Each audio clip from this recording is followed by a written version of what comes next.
O yun na nga no, susulitin ho natin for today's video ang view ng NAIA Terminal 3 or NAIA International Airport Terminal 3 habang ito ay hindi pa talaga siya na reassigned, no? Kasi darating talaga yung oras or araw, buwan, linggo, basta darating yung time, no, yung moment na ako makakadaan dito. Kasi alam niyo naman ang aking afford na talaga na lilipad-liparin is ang Pilipinas lang, domestic, no? As of now, hindi pa natin alam ang anong meron sa future. Baka tayo manalo, no, ng loan beater tayo na ng sweepstakes PCSO. So maging milyonaryo tayo. So pwede tayong maglilipad-lipad international. Pero as of now, na mahirap pa lang. So dito lang muna tayo sa may domestic. So itong Cebu Pacific, ulitin ko, ililipat itong Cebu Pacific, lahat ng domestic flights sa Pilipinas na Cebu Pacific, AirAsia and Philippine Airlines ay magsasama-sama na sa Terminal 2, which is wala namang babago masyado. Kumbaga parang may madadagdag lang kasi ang Terminal 2 ngayon existing talaga doon na lumalapag na mga flight na kinikater ng mga airlines ay ang Cebu Pacific, PAL na domestic tsaka domestic ng AirAsia. O, di ba? So ngayon, madadagdagan. So magiging 3 na sila. I don't know kung meron pa pang-4 Ano pa bang mga airlines dito sa Pilipinas na competitor ni Philippine Airlines, AirAsia and Cebu Pacific? Let me know in the comment box kasi maaring meron pa at hindi lang ako aware or hindi ako updated. So yun na nga bago pa ho kayo mag-react dyan, ako na mismo ang magko-correct sa aking sarili dahil nga sa sinabi ko na mali, no, doon tungkol sa may Terminal 2 kung saan sinabi ko na ang Terminal 2, which is assignment for domestic flights ni AirAsia and Philippine Airlines, ay walang mawawala, no, kundi ito'y madadagdagan lang ng Cebu Pacific na domestic flight, which is mali, no, kasi hindi lang pala madadagdagan kundi magkakaroon siya ng parang swapping or changes, no. Ibig sabihin si domestic flight na Cebu Pacific ay ililipat na sa Terminal 2 and ang dating AirAsia na domestic flight ay tatanggalin siya sa Terminal 2 at ililipat ho siya sa AirAsia. So that's the right information, no, na paniwalaan ho natin. So mali ho yung sinabi ko sa una. Yes, I stand corrected. Kaya yung ating comment box ho dyan sa ibaba ay bukas ho yan para sa inyong mga corrections. Walang problema ho doon. So para sa atin din naman kaalaman nyo, no? Tapos ngayon, itong Terminal 3, automatically magiging magiging international airport. I mean international flights, lahat ng mga international, ANA, Xiamen, ano pa ba? So Socor, Korea Air, mga gano'n, 'di ba? Ano pa ba, mga British Air, mga Etihad. Mayroon pa ba Etihad na na lumalanding dito?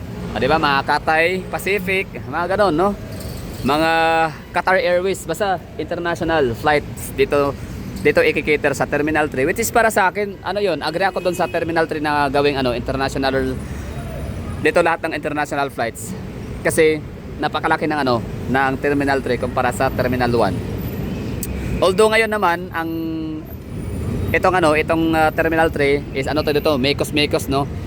Dito yung mga international flights ng AirAsia, marami international flights, tapos Cebu Pacific na domestic. Yun ang naiba lang, Cebu Pac na domestic. Tapos sa Terminal 1 naman, exclusive siya sa ilang mga airlines, no.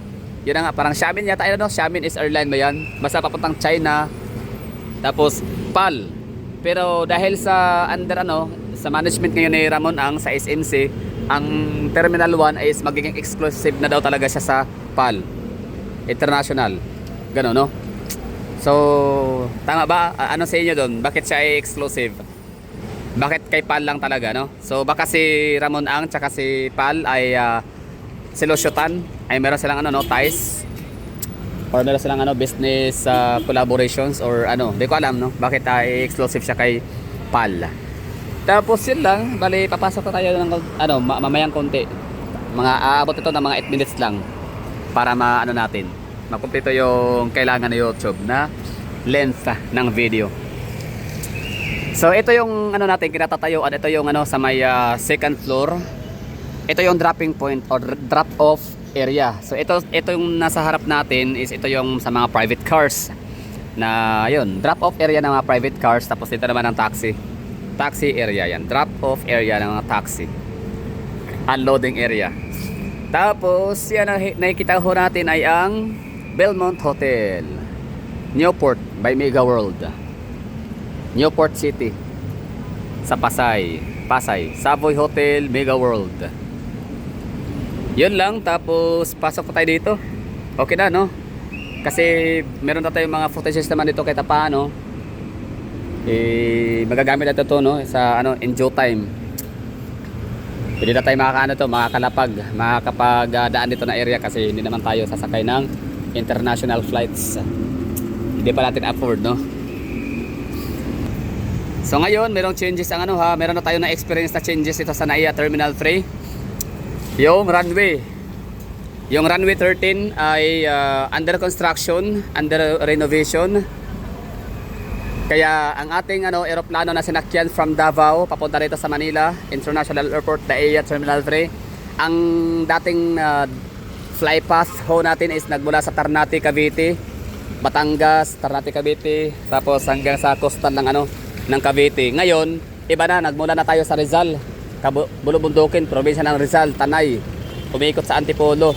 Kaya yung natin dito, yung na-experience nung nakarang araw ng biyahe ho natin, flight pag landing is view ng Taguig, SM Aura, BGC, which is nakakatuwa, no? Kasi first time ko, no, na maka-experience ng ganong flight. First time ko makita ng ganong view over Cebu Pacific. Pero yun na naman temporary lang hanggat inaayos pa, under renovation, under construction yung tawag na ito. Runway 13. Entrance, gates, lead to airline, check-in, counters.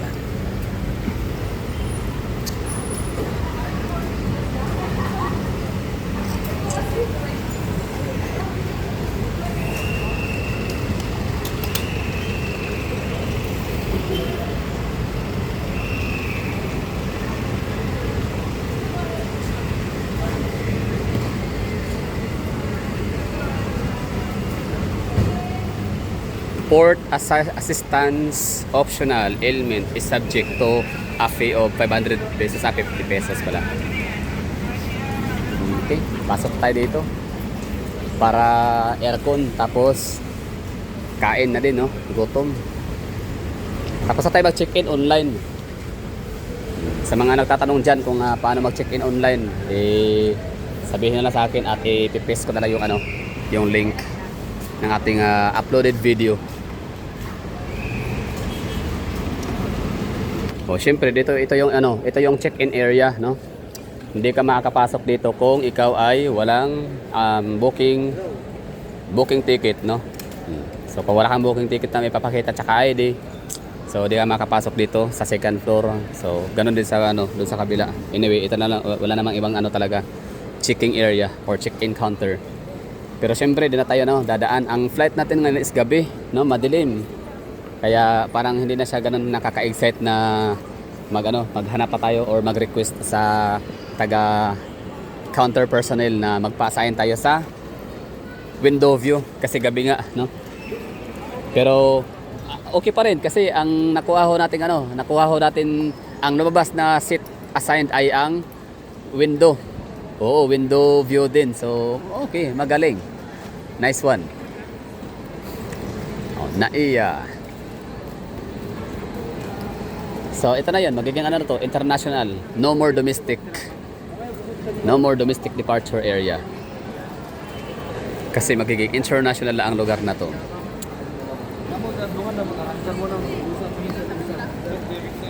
Okay, that's all for today's video. Basta kinuhaan ko na yung area na yun doon sa may drop off area, kasi sigurado ako na yun na yung huli kong flight doon, or yun na yung huli kong apak sa lugar, kasi nga magiging international na to dito. Wala nang Cebu Pacific dito kailanman. Pero depende, maaaring mababago yung ayun, yeah, passport, upload na sila. Sana all. Anyway, bye bye and ingats. Kain tayo, kain. Third floor na to dito.